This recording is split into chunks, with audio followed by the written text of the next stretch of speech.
anda patut tegakkan hak anda. Pernah tak anda buat kerja macam biasa, masuk kelas, buat kerja, tapi anda tak dibayar gaji sesen pun? So inilah yang terjadi kepada 4 orang pensyarah, Zarina, Faridah, Nuraini dan Salma. Bukan nama sebenar. Jadi mereka mengajar di satu kolej swasta, tapi selama 3 ke 4 bulan, mereka tiba-tiba tak dibayar gaji walaupun sesen. Dan bila mereka tanya kepada pihak atasan, majikan pun senyap. Tak ada surat, tak ada sebarang alasan. Akhirnya mereka tulis surat mengisytiharkan yang mereka sebenarnya dah dibuang secara halus ataupun dikenali sebagai constructive dismissal. Jadi ini bukan sebab mereka yang nak berhenti dengan kerelaan hati sendiri, tapi sebenarnya majikan yang dah tak menjaga hak mereka langsung.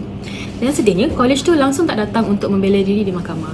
Walau bagaimanapun, mahkamah berpihak kepada lecturer-lecturer tersebut dan telah mengawardkan kepada mereka RM180,000 dalam bentuk pampasan sebagai bayaran gaji tertunggak tersebut. Jadi kalau anda rasa macam hak anda sebagai majikan tidak dipelihara ataupun anda sudah tidak dibayar gaji, anda patut tegakkan hak anda.